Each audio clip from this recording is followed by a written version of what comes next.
नमस्ते मित्रांनो, ज्योत्स्ना रेसिपीमध्ये आपले खूप खूप स्वागत आहे।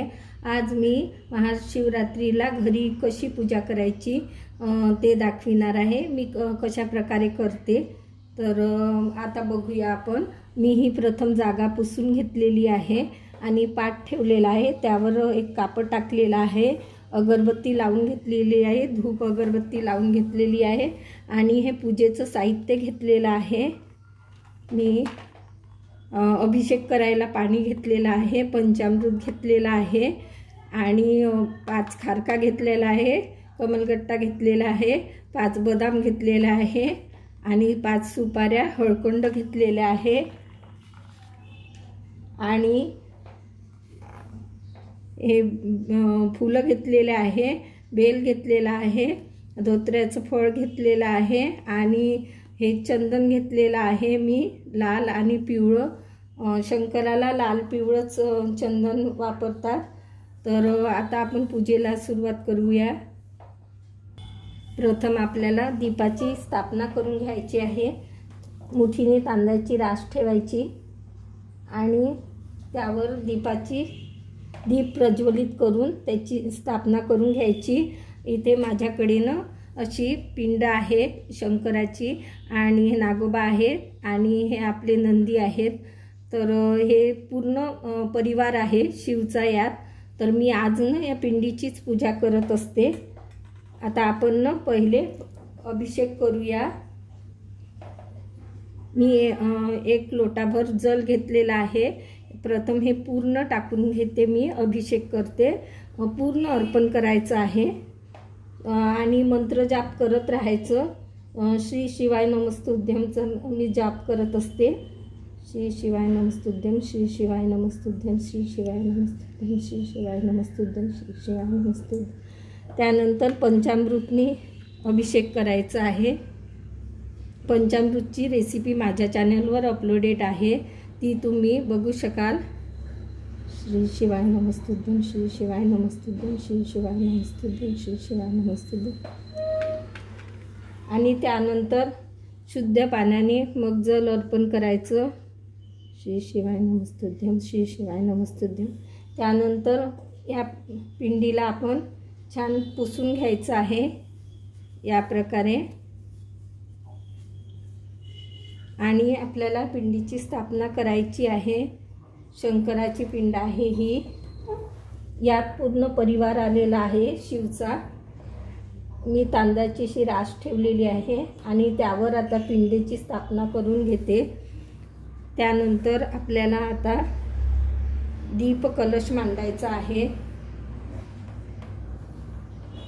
मी दीप कलश असा तयार करून घेतलेला आहे।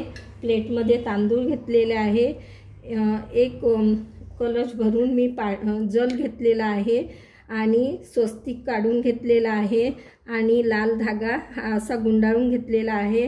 5 पानं आंब्याची घेतलेली आहे आणि ती अशी लावून घेतलेली आहे।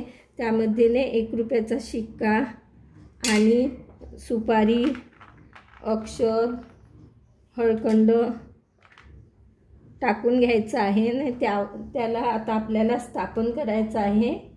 इथे उजव्या बाजूला अशा प्रकारे, आणि त्यावर आपल्याला आता दीप कलश मांडायचा तयार करायचा आहे। दिवा मी असा तयार करून घेतलेला आहे। आता हा तुपाचा दिवा आहे, याला इथे मांडायचं या प्रकारे। दीप कलश तयार झालेला आहे। आता आपल्याला पिंडीची पूजा करून घ्यायची आहे। आता पूजा करण्यापूर्वी आपल्याला ना पिंडीची पूजा करण्यापूर्वी हे सगळं मांडून घ्यायचं आहे, पूजेचं साहित्य। मी हे हळकुंड, सुपाऱ्या सगळं मांडून घेते, अशा प्रकारे मांडायचं आहे। खारक मांडून घेतलेली आहे। आता सुपाऱ्या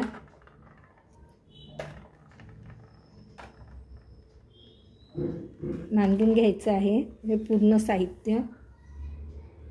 आता पिंडीची पूजा करायची आहे आपल्याला हे लाल चंदन, पाणी पिवळं चंदन वाहायचं आहे. त्यानंतर कमलगट्टा, काळे तीळ पण वाहतात. आता कसं जेवढं साहित्य मिळालं तेवढं वाहायचं आहे. आणि पांढरं फूल आणि बेल वाहायचं आहे. बेल 5, 3, 7, 108 असं वाहू शकता. याला चंदन लावून घेतलेलं आहे आणि हे असं उघडं वाहायचं आहे.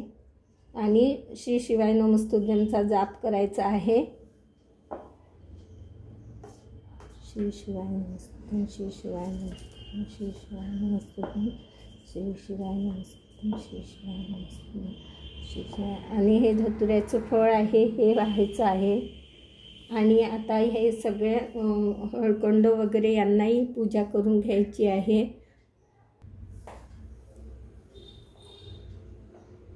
यांना हळद, कुंकू, अक्षत सगळं वाहायचं आहे.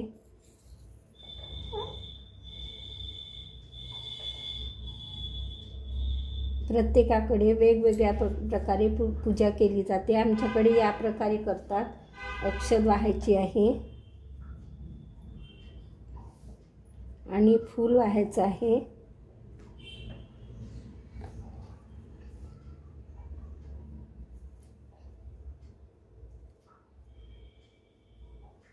या प्रकारे मी पूजा करत असते. मी घरी अशा प्रकारे पूजा करत असते आणि मग मंदिरातही जात असते. कशी वाटली तुम्हाला माझी साधी सोपी पूजा? कमेंट्स करून कळवा. पुन्हा भेटू नवीन व्हिडिओसोबत. तोपर्यंत मस्त रहा, खुश रहा, आनंदी रहा, हेल्दी रहा आणि नवीन नवीन पदार्थ बनवून खात रहा. धन्यवाद.